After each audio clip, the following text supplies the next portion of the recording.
কোরআনকে কেন্দ্র করে, ঠিক কিনা? কোরআনের মাহফিলে অবাঞ্ছিত একটা কথাও হবে না যতক্ষণ পর্যন্ত কথা বলি অ্যাকর্ডিং টু কোরআন অ্যান্ড সুন্নাহ, কোরআন এবং সুন্নাহর আদলেই বলবো। এর বাইরে একটা কথাও হবে, এদিক সেদিক যাওয়ার কোনো সুযোগ নাই। সরাসরি আমি কোরআনে কারিমে সূরা বানী ইসরাঈলের 23 নম্বর আয়াতে কারিমের একটা অংশ মাত্র তেলাওয়াত করেছি। আমার মনিব যদি আমাকে সহায়তা করেন তাহলে সেখান থেকে তাফসীর ভিত্তিক কিছু কথা আমলের নিয়তে বলবো এবং আমলের নিয়তে আপনারা শুনবেন ইনশাআল্লাহ। সবাই আরেকবার জবান ছেড়ে পড়েন, আউযু বিল্লাহি মিনাশ শাইতানির রাজীম, বিসমিল্লাহির রাহমানির রাহিম। ওয়া ক্বাদা রাব্বুকা আল্লা তা'বুদু ইল্লা ইয়্যাহু ওয়া বিল ওয়ালিদাইনি ইহসানা। চিল্লায় কোন আল্লাহু আকবার। আমার ভাইরা, আল্লাহ তাআলা রব্বুল আলামিন মহাগ্রন্থ কোরআন আল কারীমের সূরা বানী ইসরাঈলের 23 নম্বর আয়াতে কারিমার মধ্যে সুন্দর করে জানাই দিলেন, ওয়াকদা রব্বুকা, তোমার রবের পক্ষ থেকে চূড়ান্ত ফয়সালা দিয়ে দেওয়া হয়েছে। তোমার রবের পক্ষ থেকে তোমাদের প্রতি জোর নির্দেশ দেওয়া হয়েছে, আল্লাহ তা'বুদু ইল্লা ইয়্যা, তোমরা একমাত্র আল্লাহ ছাড়া আর কারো দাসত্ব করবা না। সুবহানাল্লাহ বলতে পারেন নাই? এরপরে আল্লাহ বলছে ওয়া বিল ওয়ালিদাইনি ইহসানা, আমি আল্লাহর হক যথাযথভাবে পালন করার পরই তোমার মা বাবার সেবা যত্ন, তাদের খেদমত তোমরা করবা। সুবহানাল্লাহ। আরো জোরে বলেন সুবহানাল্লাহ।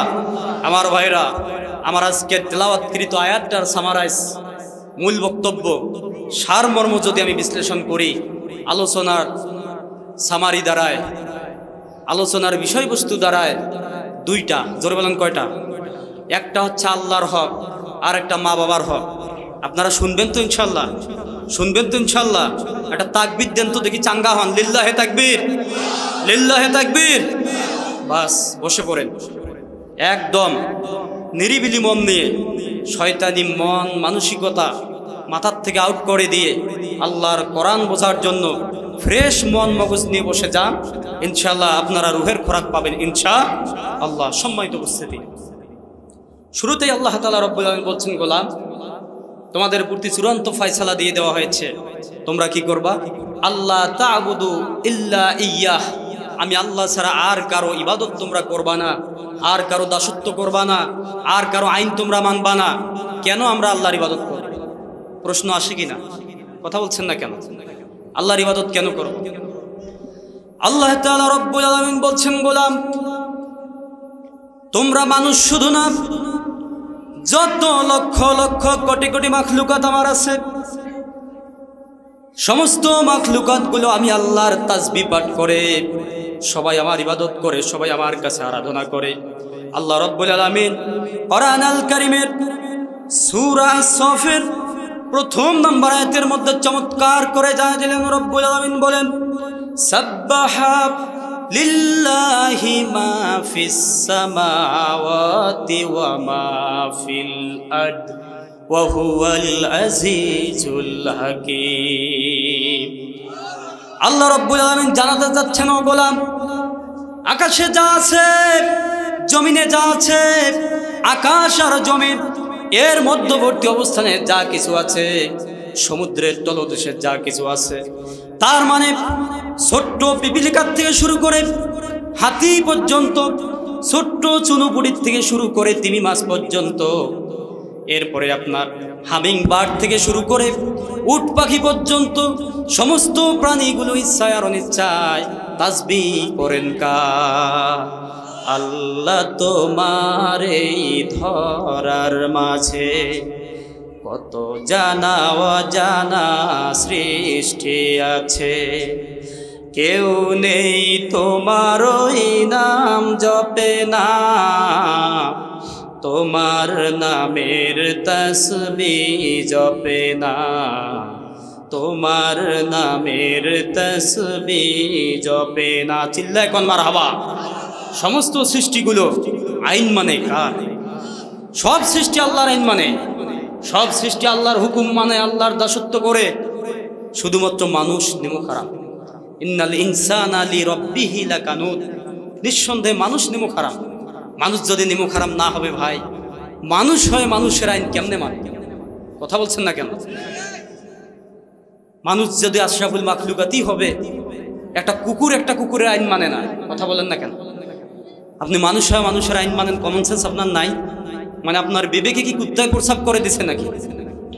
আল্লাহ বলছেন উলাইকা কাল আনআম, যাদের চোখ আছে দেখে না, কলব আছে ওই কলব দিয়ে চিন্তা চেতনা করে না, উলাইকা কাল আনআম, এরা চতুষ্পদ জন্তুর মতো, বালহুম আদাল, বরং তার চেয়ে নিকৃষ্ট। কুকুর বুঝলো আমি কুকুরের আইন মানবো না, আমি মানবো আমার সৃষ্টিকর্তা আল্লাহর আইন। কথা বলছেন না কেন? মানুষ বুঝে না, সামান্য কিছু চা, পান, সিগারেট, বিড়ি আর টাকা পয়সা, এক প্যাকেট বিরিয়ানি, 500 টাকার নোট, এগুলোর লোভে পড়ে দুনিয়ার জিন্দিগিও শেষ, আখেরাতও শেষ। কথা কোন ঠিক কিনা? সম্মানিত উপস্থিতি, আর ভুল করা যাবে না। যতদিন পর্যন্ত বাঁচবো আল্লাহর কোরআন নিয়ে বাঁচবো। রাজি আছেন? আল্লাহর নবীর কাছে সাহাবায়ে কেরাম জিজ্ঞেস করলেন, বিশেষ করে আব্দুল্লাহ ইবনে আব্বাস রাদিয়াল্লাহু তাআলা আনহু বললেন, ইয়া রাসূলুল্লাহ, ইয়া হাবিবাল্লাহ, আল্লাহ তাআলা রব্বুল আলামিন মুসলিম জাতির জন্য যেই কোরআনে কারীম খানা নাজিল করলেন, এর কষ্টটা কি, কারণটা কি? আল্লাহর রাসূল কোনো কিছু জবাব দেওয়ার আগেই আল্লাহ তাআলা রব্বুল আলামিন ফেরেশতা জিবরাইলকে পাঠিয়ে দিলেন, জিবরাইল যাও আমার নবীর কাছে সাহাবায়ে কেরাম জিজ্ঞেস করেছে, প্রশ্ন তুলে ধরেছে, রাসূল কিছু বলার আগেই আমি কোরআনের আয়াত নাজিল করে দিলাম, এই আয়াতটা রেডি করে শোনায়া দাও। সুবহানাল্লাহ। জিবরাইল আলাইহিস সালাম এবার আয়াত নাজিল করে দিলেন, হে রাসূল এই আয়াতটাই পড়ে শোনান, ইন্নাহু লা যিকরুল লাকা ওয়া লিকাউমিকা ওয়া সাউফা তুসআলুন। হে নবী, আপনি আপনার কওমকে জানায়া দেন, আপনার গোত্রের লোকদেরকে জানায়া দেন, আপনার সাহাবায়ে কেরাম, আপনার উম্মত, আপনার সাথী সহচর্য যারা আছে তামাম পৃথিবীবাসীদেরকে জানায়া দেন, ইন্নাহু লা যিকরুল লাকা, এই কোরআনটা আপনার জন্য সংবিধান। চিল্লা এখন কি বিধান? ওয়া লিকাউমিকা, আপনার পরবর্তী জেনারেশন যারা আসবে, আপনার পরবর্তী উম্মত যারা আসবে, কিয়ামত পর্যন্ত সবার জন্য সংবিধান। ওয়া সাউফা তুসআলুন, আর কিয়ামতের দিন আল্লাহ তাআলা রব্বুল আলামিন বড় বড় লিডার, বড় বড় নেতাদেরকে দাঁড় করাবেন, দাঁড় করায় বলবেন, ও নেতারে বলো দুনিয়ার জিন্দেগিতে এই কোরআনকে সংবিধান মানো নাই কেন? কথা বলছেন না কেন? আমার ভাইরা, আল্লাহ তাআলা যেদিন নেতাদেরকে ডাক দিয়ে বলবে এই কোরআনকে সংবিধান মানো নাই কেন, নেতার পিছনে আমাদের সমর্থন আছে না নাই? আরে কথা কয় না, আছে না নাই? আমরাই তো তাদেরকে ওই উপরে বসাইছি, উপরে পাঠাইছি। সে যাওয়ার পরে কোরআন সুন্নাহ ব্যতি রেখে যত আইন পাশ করবে, কোরআন সুন্নাহ ব্যতি রেখে যেই বিধান দিয়ে মানুষের তৈরি করা লেলিন কালমার্চের আইন দিয়ে দেশ চালাবে, যত পাপ হবে সমান পাপের ভাগিদার আপনিও হবেন একটা ভোট দেওয়ার জন্য। মন খারাপ করলেন নাকি? কোরআনের কথা বলছি। কারো বাবার সাহস যদি থাকে, তাগুত যদি থাকে, একটা আয়াত খণ্ডন করার, একটা কথা খণ্ডন করার, আসো এখানে আসো, আমি আছি। সম্মানিত উপস্থিতি, তাহলে কোরআনকে সংবিধান মানতে হবে। হুকুমটা কার? আল্লাহর বিধান মানা লাগবে। সব সৃষ্টি আল্লাহর হুকুম মানে। আল্লাহ বলছেন কেবলমাত্র মানুষই মানে না, মানুষই নিমো খারাপ। আমরা বললাম যে আল্লাহ কেন তোমার ইবাদত করব, কারণটা কি? আল্লাহ তাআলা রব্বুল আলামিন সূরা আলে ইমরানের 6 নম্বর আয়াতে কারিমার মধ্যে সুন্দর করে জানিয়ে দেন, ওয়াল্লাযী ইউসাউইরুকুম ফিল আরহামি কাইফা ইয়াশাউ লা ইলাহা ইল্লা হুয়াল আজিজুল হাকীম। আল্লাহ তাআলা রব্বুল আলামিন বলছেন, হুয়াল্লাযী ইউসাউইরুকুম ফিল আরহাম, আমি তো সেই আল্লাহ, আমি তো তোমাদের সেই মহান স্রষ্টা, আমি তো তোমাদের সেই রব, যেই রব তোমাদেরকে মায়ের পেটের ভিতরে তোমাদের আকৃতিতে তৈরি করে দিয়েছি, তোমাদেরকে সৃষ্টি করেছি। কেমনে করে বানালাম? কাইফা ইয়াশা, আমি আল্লাহ যেভাবে চেয়েছি আমার পছন্দ মোতাবেক তোমারে বানাইছি। ও বান্দারে শুনবা নাকি শোনো কেমন করে তোমারে আমি বানালাম। আল্লাহ বলছেন গোলাম এত কিছু আমি বানালাম, কোটি কোটি মাখলুকাত বানালাম, সমস্ত মাখলুকাতগুলো বানানোর ইরাদা যখন আমি আল্লাহ রব্বুল আলামিন করেছি, ইচ্ছা পোষণ যখন করেছি, ইন্নামা আমরুহু ইজা আরাদা শাইয়ান আইয়াকুলা লাহু কুন ফায়াকুন। আল্লাহ বলছে ও গোলাম যত কোটি কোটি মাখলুকাত আমি বানালাম, সমস্ত মাখলুকাতগুলো বানানোর সময় ইচ্ছা যখন আমি আল্লাহ রব্বুল আলামিন করেছি, আমি পাহাড় বানাবো, আমি গাছ বানাবো, আমি সাগর বানাবো, আমি গরু ছাগল বানাবো, আমি মুরগি বানাবো, উট দুম্বা বানাবো, বাঘ বানাবো, এই জিনিসগুলো বানানোর যখন আমি ইরাদা করেছি, তখন আমি যখন বলেছি কুন হয়ে যাও, ফায়াকুন সাথে সাথে হয়ে গেছে। আল্লাহ বললেই হয়ে যায়। কিন্তু আল্লাহ বলছেন গোলাম তোমাদের ব্যাপারে আমার বর্ণনাটা অন্যরকম। তোমাদেরকে যখন বানানোর ইচ্ছা আমি করেছি, খলাকতাহু বিয়াদাই, ও গোলাম রে আপন কুদরতে নিজ হাত দিয়ে আমি তোমাদেরকে বানাইছি। সুবহানাল্লাহ। সুবহানাল্লাহর আওয়াজ শুনে খুশি হইতে পারলাম না। কোনো কিছুই নিজ হাতে বানান নাই, বলছেন কুন ফায়াকুন হয়ে গেছে।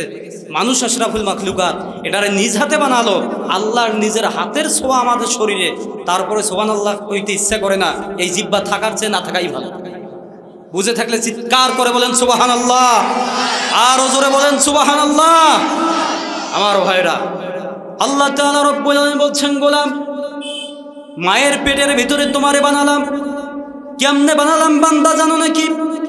মায়ের পেটের ভিতরে মায়ের অসুখ, মায়ের মাসিক বন্ধ করে দিয়া মায়ের পেটের ওই নাপাক রক্ত থেকে তোমারে আমি তিল তিল করে বড় করেছি গোলাম।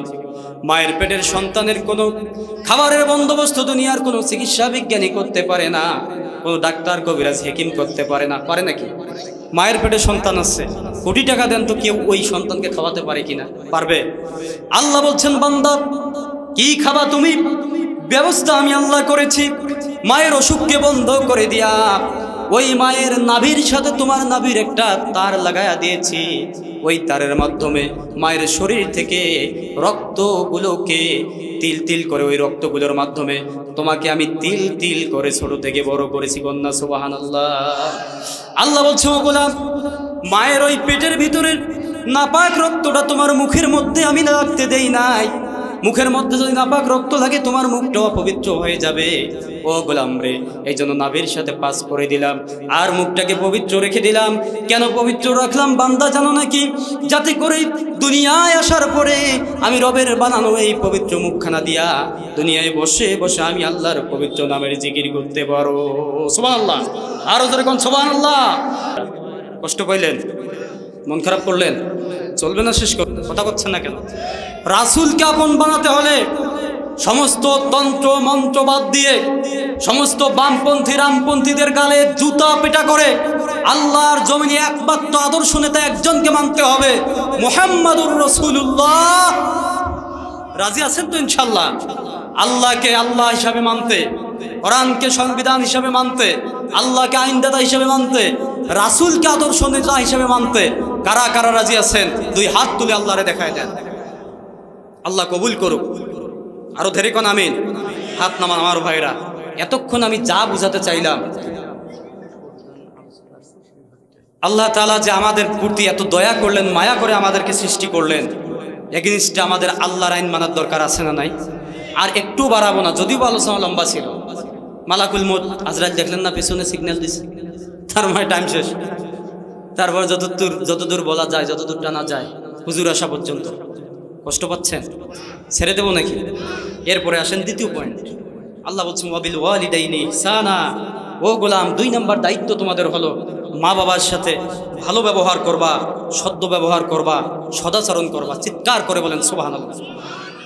সম্মানিত উপস্থিতি, আল্লাহ তাআলা রব্বুল আলামিন বলছেন ওয়াসাইনাল ইনসানা বিওয়ালিদাইহি হামালাতুহু উম্মুহু ওয়াহানান আলা ওয়াহান ওয়া ফিসালুহু ফি আমাইন। আল্লাহ রাব্বুল আলামিন বলছেন, আর আমি মানুষকে তার পিতামাতার সাথে সদাচরণের জন্য জোর নির্দেশ দিয়েছি। কেন জোর নির্দেশ দিলাম? হামালাতুহু উম্মুহু ওয়াহনান আলা ওয়াহান, কারণ তার মা কষ্টের পর কষ্ট করে তাকে গর্ভ ধারণ করেছে। বলেন না সুবহানাল্লাহ। কষ্ট করে মা গর্ভে ধারণ করেছে। এই জন্য আল্লাহ তাআলা রব্বুল আলামিন বলছে, ওয়া বিল ওয়ালিদাইনি ইহসানা। মায়ে যে শুধু আমাদের জন্য সবকিছু করেছে তা না, আমরা বাবা আমাদের পক্ষেও বলার দরকার আছে না নাই? কথা বলছেন না কেন? বলেন তো দেখি, মায়ের মর্যাদা বেশি না বাবার মর্যাদা বেশি? হয় নাই? জোরে কোন। বাবার মর্যাদা বেশি। এ হুজুর উল্টে আওয়াজ করল। বাবার মর্যাদা বেশি। এই জন্য দুনিয়াতে যত নবী রাসূল এসেছেন, যত ইমানদার বান্দা এসেছেন, কাফের থেকে শুরু করে কোরআন আল কারীমের মধ্যে ঐশী গ্রন্থ সমূহের মধ্যে যত জনের নাম পাওয়া যায়, মহিলাদের নাম বেশি না পুরুষের নাম বেশি? কথা বলছেন না কেন? পুরুষের নাম বেশি। একজন মহিলার শুধু নাম এসেছে ঈসা আলাইহিস সালামের মা মারিয়াম। মুফাসসিরিনে কেরাম বলছেন, তার যদি স্বামী থাকতো তাহলে তার নামটাও আসতো না, তার স্বামীর উদ্ধৃতি দিয়ে আল্লাহ তার নামটা বর্ণনা করতেন। সুবহানাল্লাহ। সম্মানিত ভাইয়েরা আমার, তাহলে এই দিক থেকে মর্যাদার দিক দিয়ে বাবার দাম, বাবার মর্যাদা বেশি।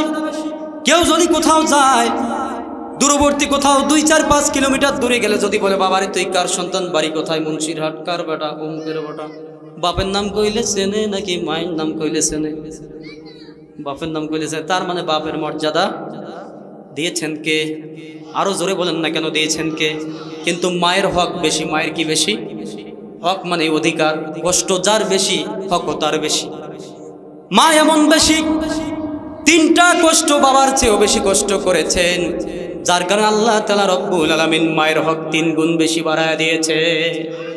1 নাম্বার, মা কষ্ট করে গর্ভধারণ করেছেন। একটা জীবন্ত মানুষ আর একটা জীবন্ত মানুষকে পেটের মধ্যে নিয়ে তরমুজের মতো বহন করেছে। কয় মাস, কয় দিন? 10 মাস 10 দিন। কত নিদারুণ কষ্ট। এরপরে ডেলিভারিতে কতটা কষ্ট সহ্য করেছে আমার ভাইরা। দুধ পান করেছে 2 বছর পর্যন্ত। এই 3টা কষ্ট করার কারণে আল্লাহ এবং তার রাসূল মায়েদের হক বাবার চেয়েও 3 গুণ দিয়েছেন। কন্যা সুবহানাল্লাহ। আমার ভাইরা রে, মা বাবার জন্য আমাদের কর্তব্যটা কি সন্তানদের? আল্লাহ রাসূলের একজন সাহাবী আল্লাহ রাসূলকে বললেন, ইয়া রাসূলুল্লাহ, ইয়া হাবিবাল্লাহ, আইয়ুল ইসলামি খায়র।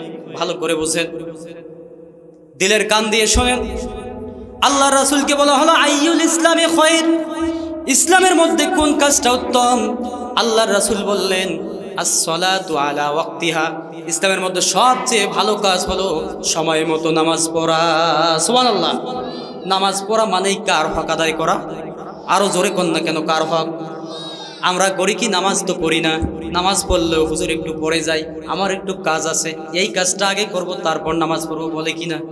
অথচ নামাজকে বলতে হবে, ও নামাজ, আমি তোমাকে আগে আদায় করতে চাই, কাজ আমার পরে হয় হোক না হয় না হোক। কথা বলছেন না কেন?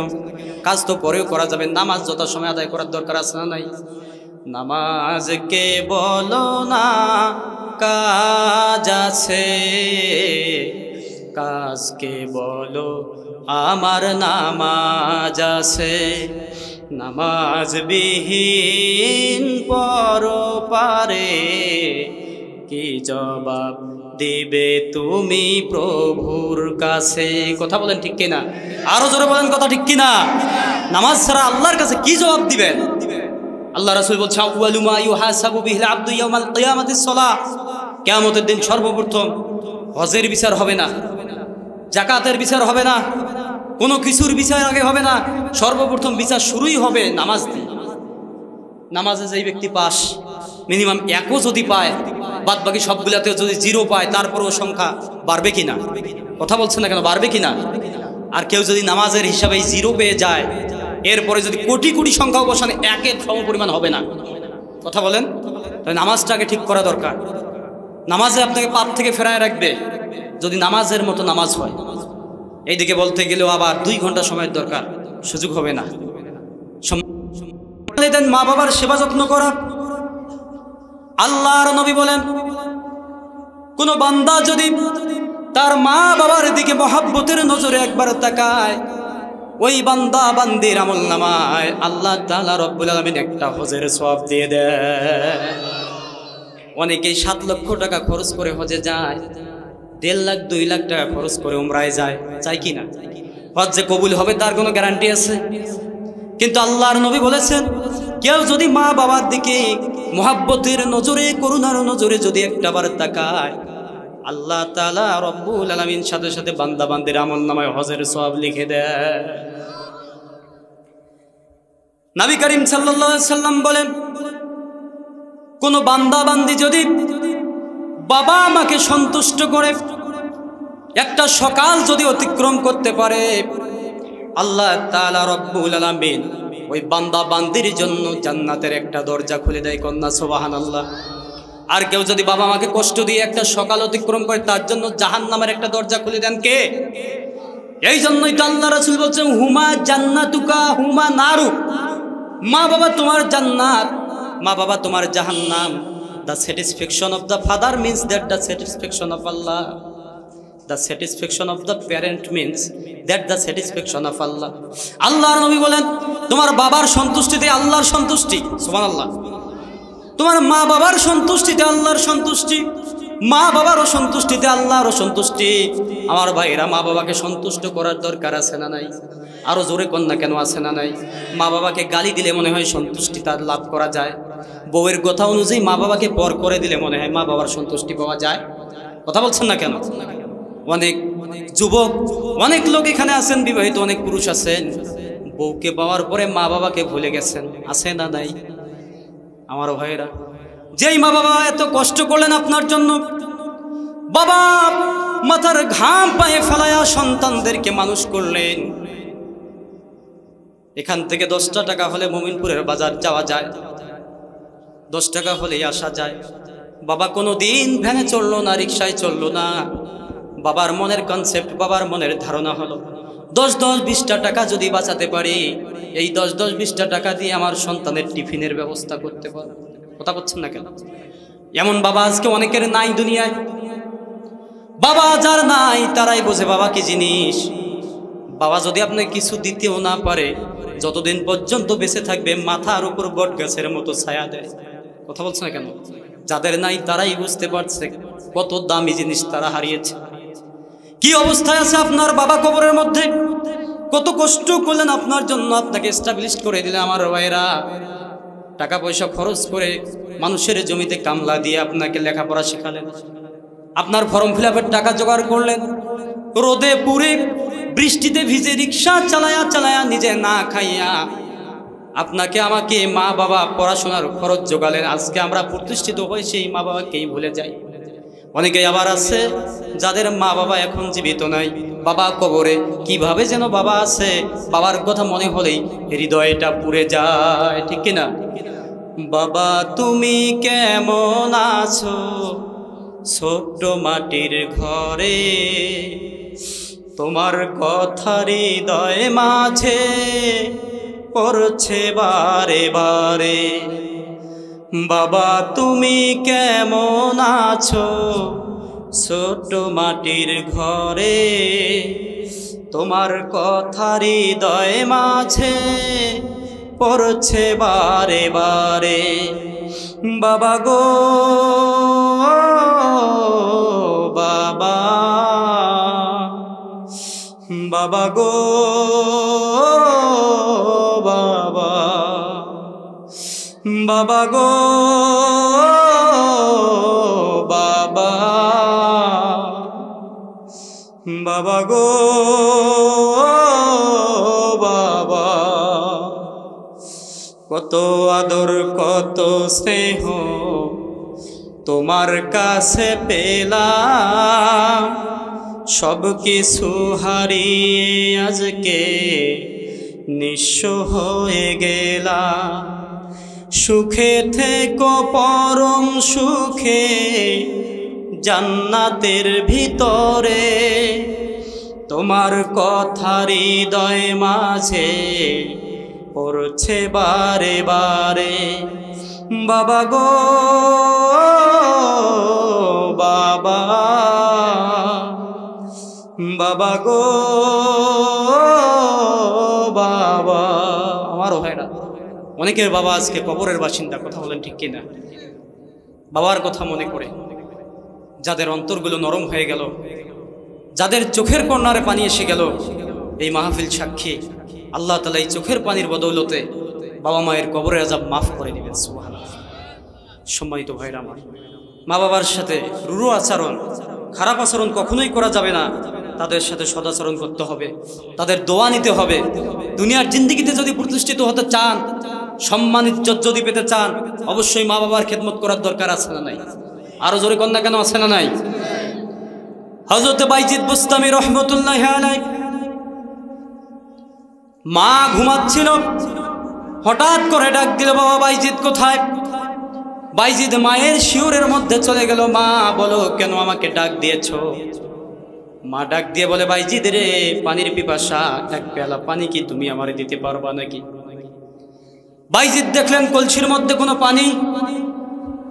বাইজিদ পানি তালাশ করতে শুরু করলেন।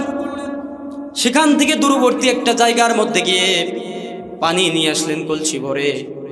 একটা পেয়ালার মধ্যে করে, একটা পাত্রের মধ্যে করে পানি ভরলেন।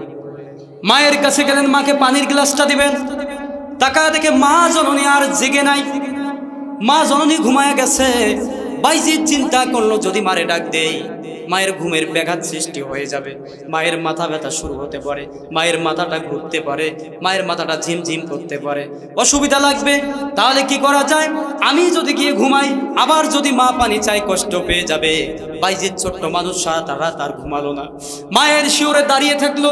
সুবে সাদিকের সময় যখন হয়ে গেল, মা চোখ খুলেই দেখে বাইজিদ মাথার কাছে দাঁড়ানো, হাতের মধ্যে পানির পেয়ালা। মা আশ্চর্য হয়ে গেল, ডাক দিয়া বলল, বাইজিদ তুমি এখানে কেন? বাইজিদ ডাক দিয়া বলে, মা গো, যখন তুমি আমার কাছ থেকে পানি চাচ্ছিলা, তখন আমি এসে দেখলাম পানি নাই, আর তুমিও ঘুমায় গিয়েছিলা। এই কারণে দূর থেকে পানি নিয়ে আসার পরে তাকায় দেখি তুমি ঘুমাইছিলা। তুমি যাতে কষ্ট না পাও, এই জন্য তোমার ঘুমটা আমি নষ্ট করতে চাই নাই। মাগো, সারাটা রাত দাঁড়াইছিলাম, ভাবলাম মা যখন জাগবে তখন যেন তাকে সাথে সাথে পানির গ্লাসটা দিতে পারি। মা এই পানির গ্লাসটা হাতের মধ্যে নিয়ে অঝোর নয়নে কাঁদতে লাগলেন, আর আল্লাহর কাছে দোয়া করলেন, রব্বুল আলামিন, আমার ছোট্ট বাইজিদ আমার জন্য আজকে যা করেছে, আমি মা, আমার কলিজা ঠান্ডা হয়ে গেছে। মাবুদ গো, আমি আমার ছোট্ট বাইজিদের প্রতি খুশি হয়ে গেলাম, তুমিও আল্লাহ তার প্রতি খুশি হয়ে যাও। আল্লাহ গো, তার জন্য দোয়া করে দিলাম, তুমি আমার সন্তান বাইজিদকে সুলতানুল আরিফিন বানায়া দাও। খানায় কাবার ইমাম আব্দুর রহমান আস-সুদাইস, তার মা ছোট্ট সময়ে, ছোট্ট তখন তার বয়স 5-6 বছর, মা তাকে নিয়ে হজ করার জন্য গেল। নির্দিষ্ট একটা আব্দুর রহমান আস-সুদাইসকে বসায় রেখে মা তাওয়াফ করার জন্য গেল। একটা চক্কর দিয়ে আসার পরে দেখে আব্দুর রহমান আর জায়গায় নাই। মা খুঁজতে লাগলেন, খুঁজতে খুঁজতে দেখলেন খানায় কাবার যেই গিলাফটা ছিল, মুলতাজাম নামক যেই জায়গা, যেটার মধ্যে চাবি রাখা হয়, যেই জায়গার মধ্যে হাত দিয়ে দোয়া করলে আল্লাহ ফেরায় দেয় না, কবুল করে নেন, সেই জায়গার মধ্যে গিয়া ছোট্ট আব্দুর রহমান ঠোঁট নাড়ায় কি যেন বলে। সুবহানাল্লাহ। মা এসে টান দিয়ে সেখান থেকে বাচ্চাটাকে সরায় আরেক জায়গায় বসাই দিল, বাবা এখানে থাকো। দ্বিতীয় চক্কর দিয়ে আসার পরে দেখে সন্তান একই জায়গায়। এইভাবে 3 নাম্বার চক্কর দেওয়ার পরেও দেখে বাইতুল্লাহর গিলাফ ধরে আব্দুর রহমান কি যেন বলে। সঙ্গে সঙ্গে মা আব্দুর রহমানের হাত ধরে টান দিয়ে নিয়ে আসলেন, আর বললেন, রব্বুল আলামিন, বাইজিদ তো ছোট মানুষ, বাইজিদ তো বোঝে না তোমার ঘরের কি মর্যাদা, তোমার ঘরের কি শান, তোমার ঘরের কি শওকত। আমি মা তো সব কিছুই বুঝি। রব্বুল আলামিন, আমার ছোট্ট বাইজিদ আকুতি মিনতি সহকারে কি যেন আবেগ আপ্লুত হয় তোমার কাছে ঠোঁট নাড়ায় নাড়ায় বলে, মাবুদ রে, তুমি তো আলিমুম বিজাতিস সুদূর, তুমি তো মানুষের বক্ষের কথা, অন্তরের কথা, সব কিছুর দ্রষ্টা, সব কিছুর স্রষ্টা, সব কিছুই তুমি জানো। তুমি আল্লাহ, আমি মা হয়ে আব্দুর রহমান আস-সুদাইসের জন্য দোয়া করে দিলাম, আব্দুর রহমান যখন বড় হবে তুমি তাকে এই খানায় কাবার ইমাম বানায়া দিও। সুবহানাল্লাহ। মায়ের দোয়ার বদৌলতে ইমাম হইছে না হয় নাই? আরো জোরে বলেন, ইমাম হইছে না হয় নাই? মায়ের দোয়া লো হে মুমিন, মায়ের দোয়া লো, বিপদে পড়বে না তুমি যখন যেথায় যাও, বিপদে পড়বে না তুমি যখন যেথায় যাও। মায়ের দোয়া লও হে মুমিন, মায়ের দোয়া লও, মায়ের দোয়া লও হে মুমিন, মায়ের দোয়া লও।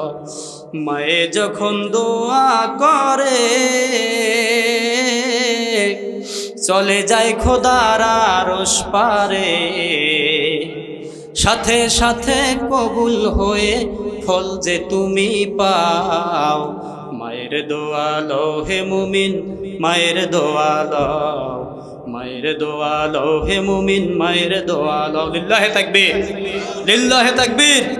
সম্মানিত ভাইরা আমার, আমাকে 1 মিনিটের মধ্যে শেষ করতে বলেছেন, আমি 1 মিনিট সময় চেয়ে নিচ্ছি। কষ্ট হবে আপনাদের?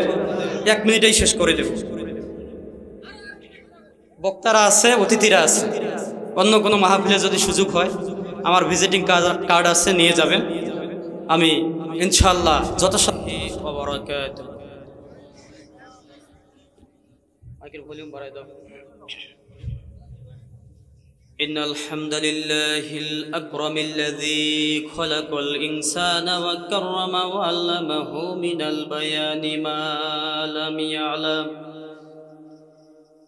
فسبحان الذي لا يحصى امتنانه باللسان ولا بالقلم، نشهد أن لا إله إلا الله وحده لا شريك له، ونشهد أن سيدنا وحبيبنا ومولانا محمدا عبده ورسوله الذي أرسله بالحق بشيرا ونذيرا وداعيا إلى الله بإذنه وسراجا وقمرا منيرا.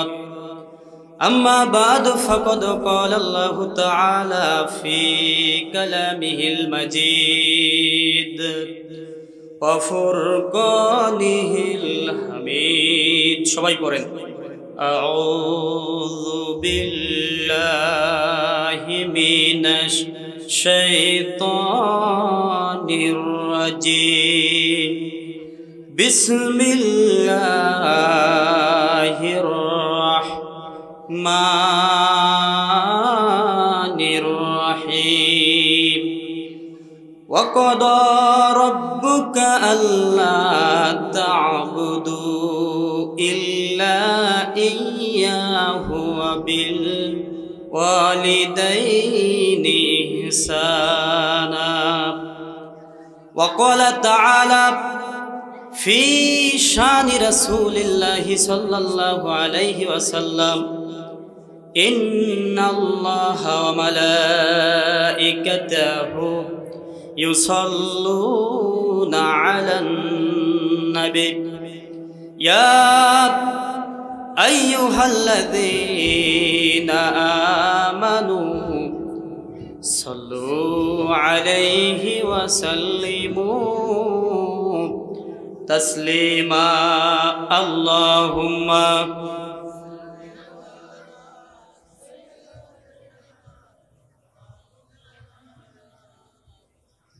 وعلى آل سيدنا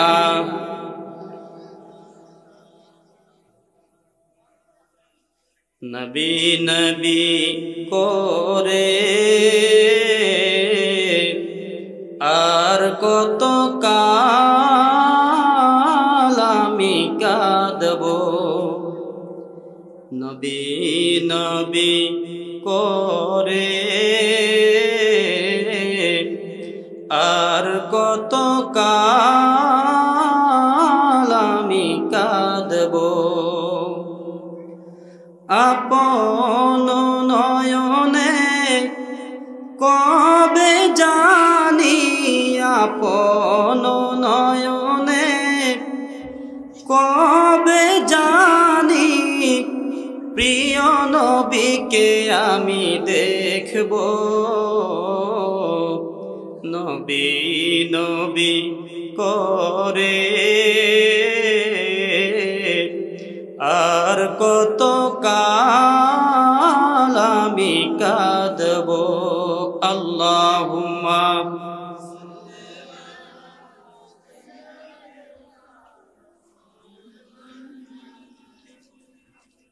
وعلى آل سيدنا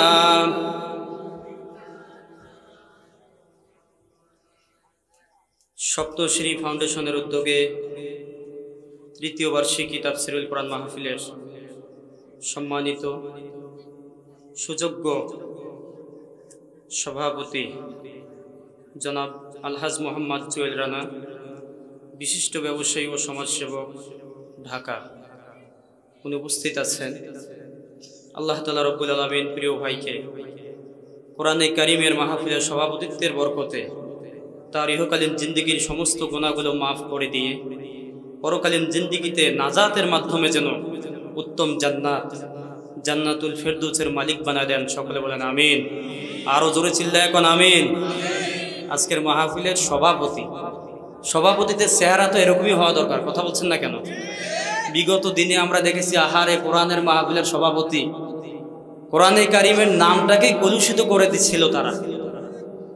এমন নেতা, দাড়িও নাই, মুছো নাই, সফাং সফা, কথা বলছেন না কেন? এই সমস্ত ব্যক্তি আর কোরআনের মাহফিলের সভাপতি তো হওয়ার দূরের কথা, স্টেজে ওঠারও আর চান্স পাবে না, কথা বলেন ঠিক কিনা? আগামীর বাংলাদেশ ইসলামের বাংলাদেশ, আগামীর বাংলাদেশ কোরআনের বাংলাদেশ। আগামীতে যদি কোরআনের মাহফিলের স্টেজে উঠতে হয়, ইমান আমলে পরিপূর্ণ ব্যক্তিদেরকে উঠতে দেওয়া হবে, কথা কোন ঠিক কিনা? আরো জোরে বলতে হবে, কথা ঠিক কিনা? আমার ভাইরা, আজকের মাহফিলের প্রধান অতিথি জনাব মোহাম্মদ সাইফুল ইসলাম সাইফ, প্রভাষক, ইতিহাস বিভাগ, কারমাইকেল কলেজ, রংপুর। উনি হয়তো এখনো আসেন নাই। আল্লাহ তাআলা সুস্থতার সহিত যথাসময়ে আমার শ্রদ্ধেয় চাচাকে আসার তৌফিক দান করুক, বলেন আমিন। আরো জোরে বলেন আল্লাহুম্মা আমিন।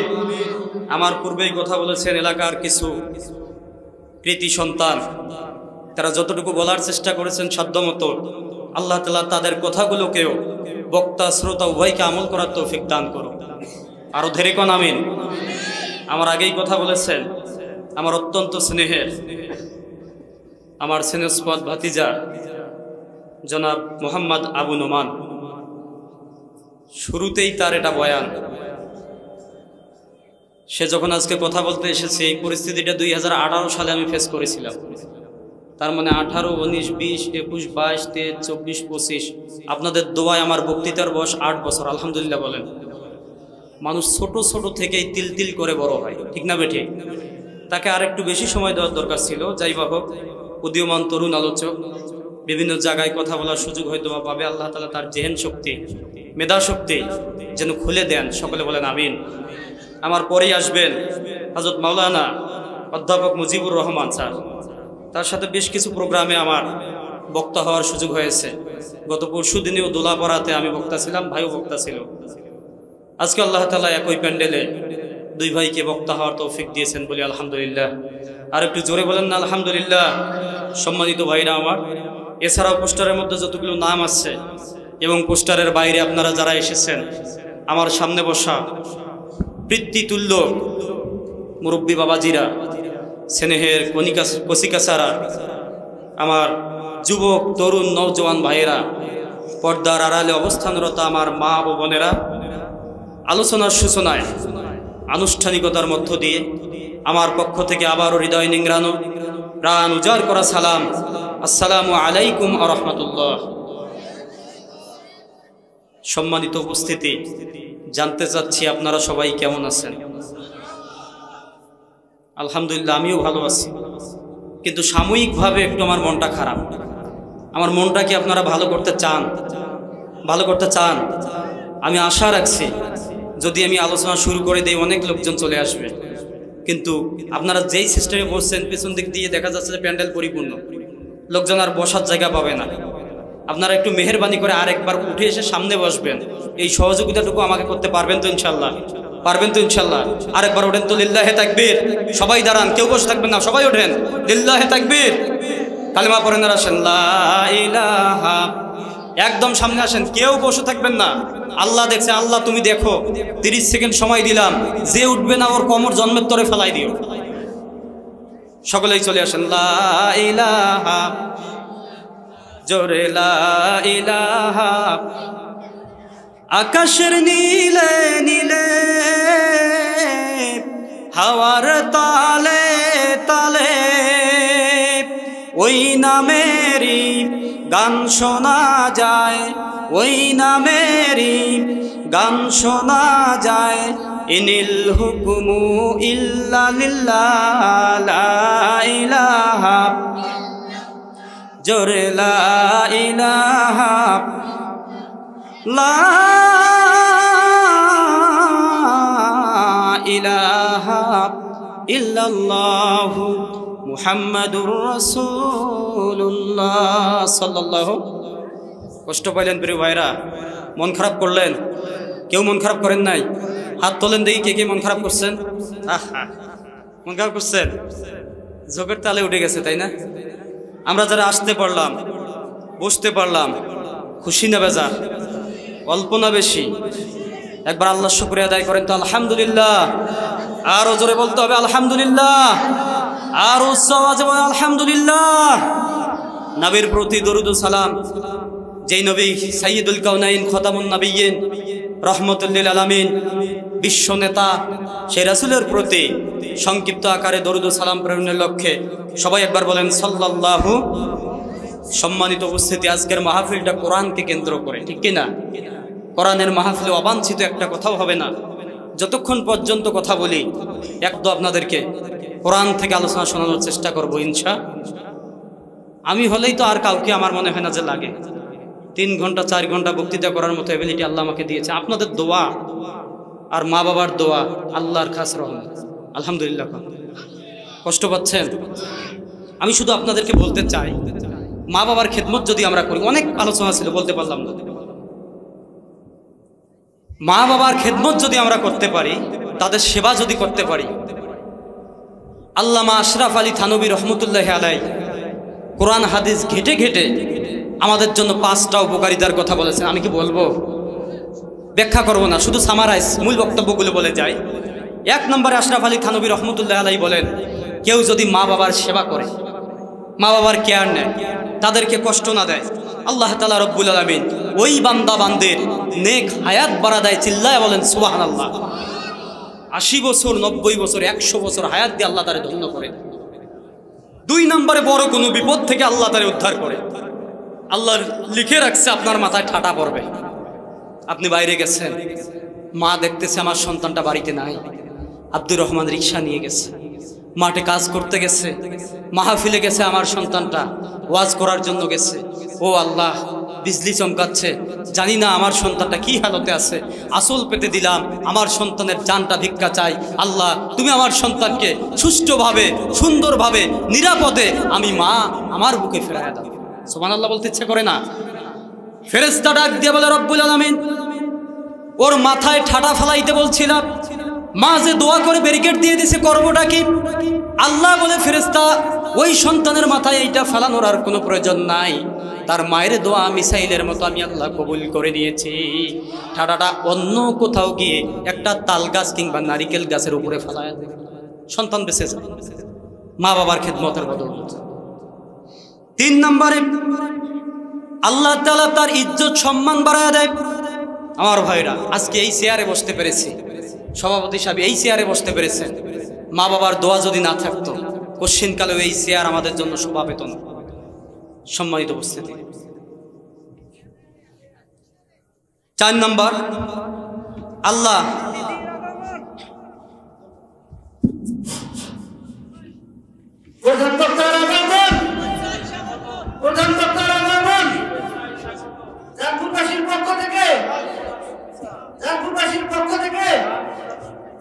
আমাদের মাঝে আরো উপস্থিত হয়েছেন মোমিনপুর ইউনিয়নের কৃতি সন্তান, শিক্ষা মেলার সাইফুল ইসলাম সাহেব স্যার।